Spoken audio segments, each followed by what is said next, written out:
Eu trandafirii îi tai o dată pe an, la sfârșitul iernii. La jumătatea lunii ianuarie se poate tăia în funcție de regiuni, în funcție de reliefuri și poate să fie prelungite până în luna martie. De ce trebuie să tăiem trandafirii primăvara și să nu-i tăiem toamna? Întrebarea asta ne duce la o altă întrebare. Știm oare ce se întâmplă în interiorul plantei? Cum funcționează biologic trandafirul? Ce vedem noi aici este doar jumătate din plantă. Cealaltă jumătate este în pământ, care este partea cea mai importantă de la o plantă în general. De ce? Pentru că rădăcinile sunt acelea care merg și asimilează apa, asimilează elementele nutritive și apoi le dă către plantă, către partea din exterior. De fiecare dată când venim și tăiem, se produce un dezechilibru între rădăcini și partea pe care noi o vedem. Acele rădăcini sunt stimulate să dea din nou energie către partea exterioară și ele sunt stimulate la rândul lor să revegeteze. Dacă noi le tăiem toamna, când de fapt plantele se pregătesc să intre în repaus vegetativ, rădăcinile au simțit un dezechilibru, sunt restimulate să vegeteze. Dacă tăiem toamna și toamna este mai lungă, mai călduroasă, până ce frunzele nu au căzut, până ce planta nu a intrat în repaus vegetativ, mugurii vor ieși, se vor dezvolta, probabil vor face ceva lăstari. Acei lăstari cu venirea frigului se vor îngheța și îi vom pierde. De foarte multe ori aud că trebuie să tăiem toamna pentru că dacă vine frigul se usucă vârfurile la trandafiri. Dar pe noi nu ne interesează vârfurile la trandafiri. Pe noi ne interesează planta în sine. Cu cât este mai lung trandafirul lăsat peste iarnă, cu atât este mai protejat.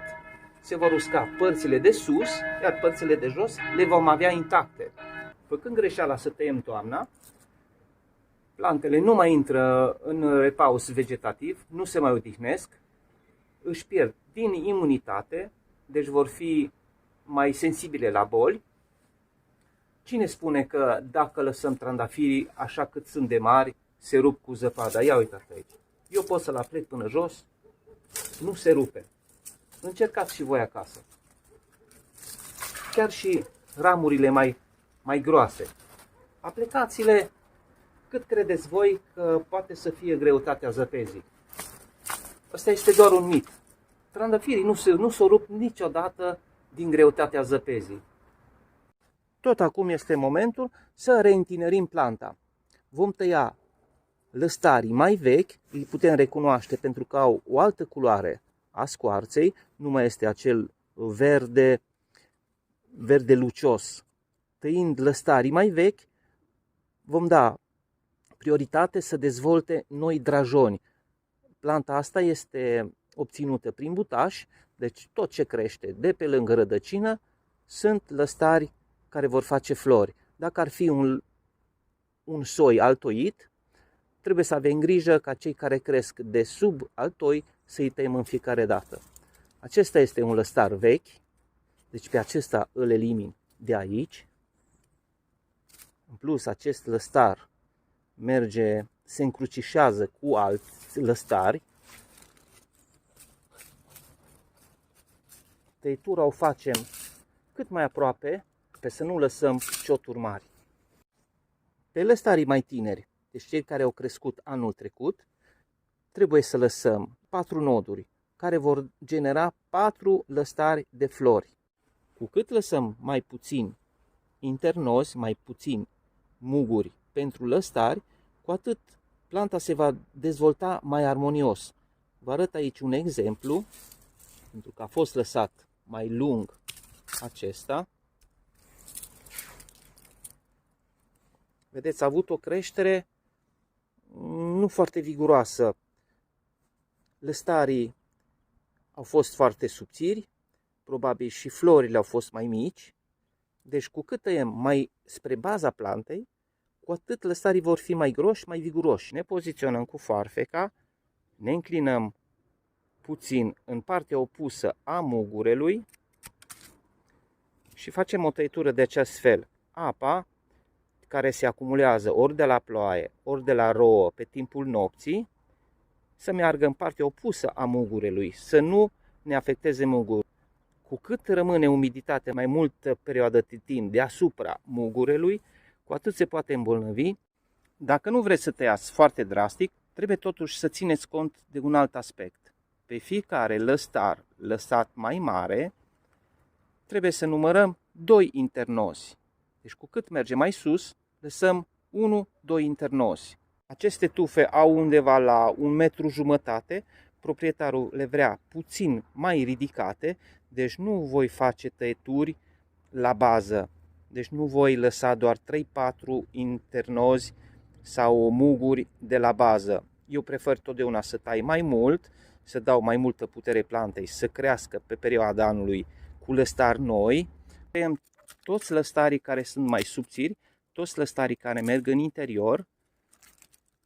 Lăsăm 2-3 internozi, tăiem toate aceste părți care sunt mai slab dezvoltate, vedeți, au o ramificație mai anemică. Dăm prioritate întotdeauna la lăstarii mai puternici. Lăstarii ce sunt încrucișați, tăiem tot ce este uscat. Pe lăstarii mai vechi, pe cei care s-au îngroșat, dar nu elimin de tot, nu sunt chiar bătrâni, las 1-2 muguri, deci un internod, 2 internoduri, iar pe lăstarii care au crescut în anul precedent, vedeți ca acesta, pe acesta îl cobor la 2 muguri, 2, maxim 3 muguri. De la acest lăstar vor porni alte ramuri principale. Dacă acest lăstar care a crescut anul trecut, îl tai undeva la înălțimea tufei, îmi va genera din acești muguri lăstari foarte subțiri. Pentru că sunt foarte mulți, nu este dezvoltat suficient de mult acest lăstar.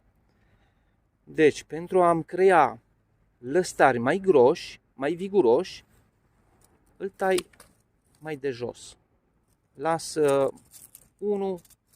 muguri. În timp vor deveni groși ca și acestea. Această bifurcație, pentru a reîntineri puțin această ramură, vin și tai în această porțiune. Îmi las de aici 2 muguri, 1, 2, la fel și cu acesta. Vedeți că în acest caz am lăsat 1, 2, 1, 2. Pentru a evita acest tip de creșteri în interiorul tufei, când venim și tăiem un lăstar de anul trecut, căutăm întotdeauna mugurile care merge în exterior.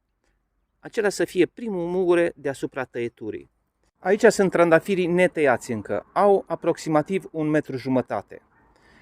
În partea asta, deja i-am curățat, am curățat în interior, am tăiat mai mult.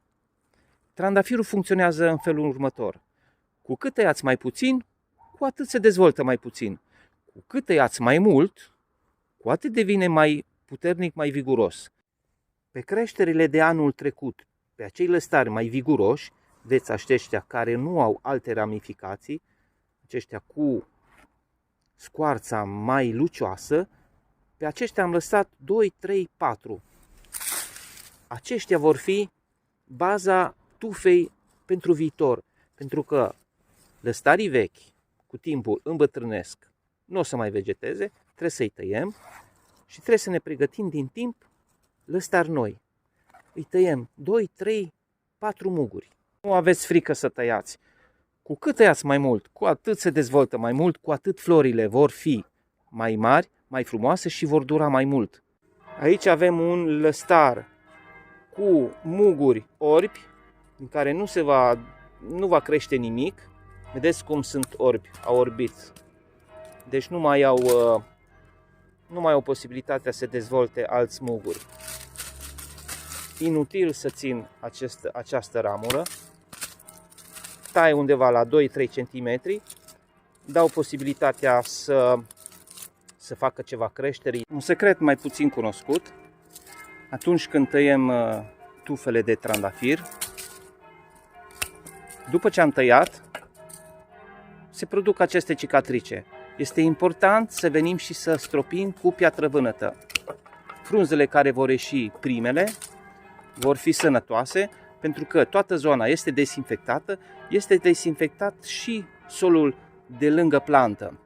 Bolile de obicei, dacă sunt duse până în toamna târziu, împreună cu frunzele ajung pe pământ. Acolo se conservă și în primăvară ne aflăm cu fel și fel de boli. Deci venim imediat și tratăm toți trandafirii cu piatră vânătă. După ce încep să iasă primele frunzulițe, după ce am tăiat, la vreo 2 săptămâni, venim și mai facem un tratament. Am ajuns la ultimele tăieturi. Până la următorul video, eu vă spun la revedere!